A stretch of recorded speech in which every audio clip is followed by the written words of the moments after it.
as of recently, there's been a bit of talk as to whether Jayden Daniels will be a boom or a bust in the NFL. And in my opinion, I'm sort of leaning more towards the side of he really doesn't have that great of a chance at success. Now, his supporting cast, he's got decent running backs, good receivers. That's where it stops. The offensive line is atrocious, first of all. His offensive line is terrible. They got the worst tackle duo in the league. They got either Cornelius Lucas or that Coleman dude. I think he's a rookie. And then Andrew Wiley starting at right tackle. That's the worst tackle combo in the NFL. He's going to get pressure off the edge so much, it's going to be ridiculous. I don't even know how much he's going to be able to run, because clearly, his athleticism, his running game, his feet are the best asset of him as a quarterback. And when your athleticism is the best sort of trait that you have as a QB, there's going to be fucking problem. Because when I was watching the film, and this was especially prevalent against Florida State and Alabama, he lacks any sort of anticipation or timing when throwing over the middle.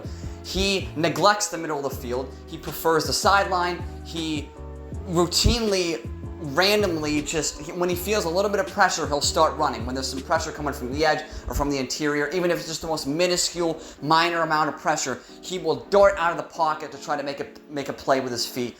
And there's no quarterback in the NFL that does that. And I know a lot of people are going to say Lamar Jackson, Mahomes, Josh Allen. What about those guys? First of all, they can all throw the ball. They can all throw with timing. They can all throw with touch and anticipation, especially over the middle of the field. Mahomes and Allen, no question. Lamar Jackson, no question. They can throw with timing and anticipation, and they all have strong arms. Jayden Daniels has an average arm, if we're being honest. It's adequate, for the NFL. It's okay. You're not going to, see him throwing into crazy tight windows like a lot of quarterbacks in the NFL can, especially a lot of the rookies like Caleb Williams, Drake May, and Michael Penix, some of those guys who have really, really big arms who can fit it into tight windows. He's not going to be doing that. So he is automatically limited at what type of throws that he can make on the field.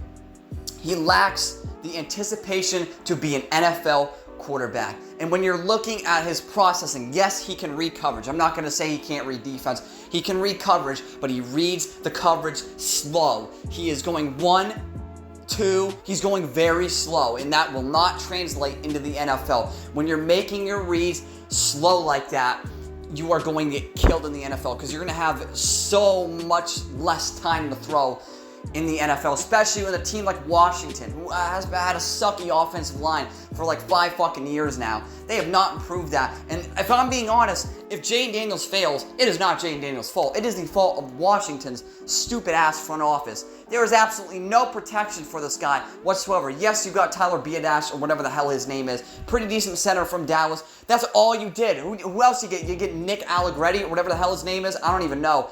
He's not even good. He sucks. That guy's terrible. And you had the worst combo tackle pairing in the NFL. So if Jayden Daniels does not succeed, I don't think the blame will fully be on him. It'll be partly on him, partially on him, but not fully on him. But when you sort of add up all the negatives you see of Daniels' game, where he has an adequate arm, he's not going to be able to make the tight window throws like most quarterbacks in the National Football League. Lacking timing and anticipation, not throwing over the middle, bailing out of clean pockets and bailing out of pockets just at the first sign of pressure. And then you add the fact that he is a slow processor of information, and he has the ability to read the coverage, but he reads the coverage very slowly. And with the offensive line, with their terrible tackles and his slow processing speed of coverages, of defenses, it is going to be a nightmare for Washington. I don't even think this team is going to win a game the first couple weeks. The first 6-7 weeks, I have no idea if there will be one win. And Jayden Daniels, he's also, I've sort of neglected this, he's very reckless. He rarely ever slides. He needs to protect his body, because he is this offensive line, this tackle combo is going to get him hurt in the first 3 weeks of the season. They are atrocious. They cannot block anybody. They are bad at best, because this is going to be a train wreck. All signs point to failure in the NFL of Jayden Daniels. And I say about 75% of it is not going to be his fault. He has some decent weapons. Austin Eckler, who, come on, let's be fucking honest. Austin Eckler, he's like 37 years old. He's old as shit, and he's not even good anymore. He's a washed up scrub. He's not going to help whatsoever. He's losing his explosiveness. You have John Dotson, you have Terry McLaurin, you have, some solid pieces, a good wide receiver core, but that's where it ends. And Jayden Daniels being a slow processor, not neglecting the middle of the field, and bailing clean pockets at times is a recipe for complete failure. Jayden Daniels has the potential to be a colossal bust in the NFL. Once again, I'm not going to pin the blame solely on him if he is not a good quarterback, because it has to do with his offensive line, obviously. But, man, this is not shaping up to be good. When you watch the film, once again, especially Alabama, and especially that Florida State game, my goodness, he looked awful in the Florida State game. No anticipation, was never hitting his backside read.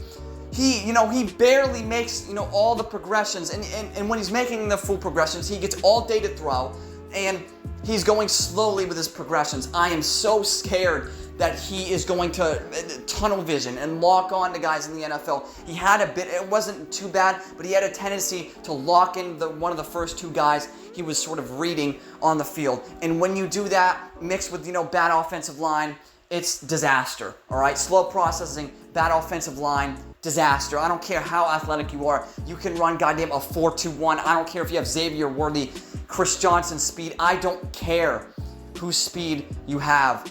It is going to be a train wreck with this offensive line with slow processing speed. It's going to be bad. It's going to be really bad. That's why I'm so scared about Jayden Daniels. A lot of people didn't agree with my scouting report. There's certain points that I look back on and I also don't agree with them. But when you're looking at accuracy and ball placement, it's adequate at best. And when you once again pair that with the arm strength being adequate and with the processing speed, I don't know how he's going to succeed. I don't see much chance of success, and I will eat my words. I will absolutely make a video calling him an absolute fucking biblical nightmaric fucking beast of an NFL quarterback if he is thriving and succeeding in the NFL. But realistically, when I'm looking at the film and when I'm looking at the supporting, offensive line cast, how can I think he's going to succeed to begin with? I can't see any way he is any good, especially to begin his career. I don't even know how long he's going to last in Washington. If he sucks that much, if he's that bad, I think they move on from him quick. But maybe they give him another chance in year two. I hope they do, because they got to get a better offensive line. They've got to try to draft fucking somebody, draft Will Campbell, or just draft anyone who can block for the quarterback, because this is going to get bad really quickly.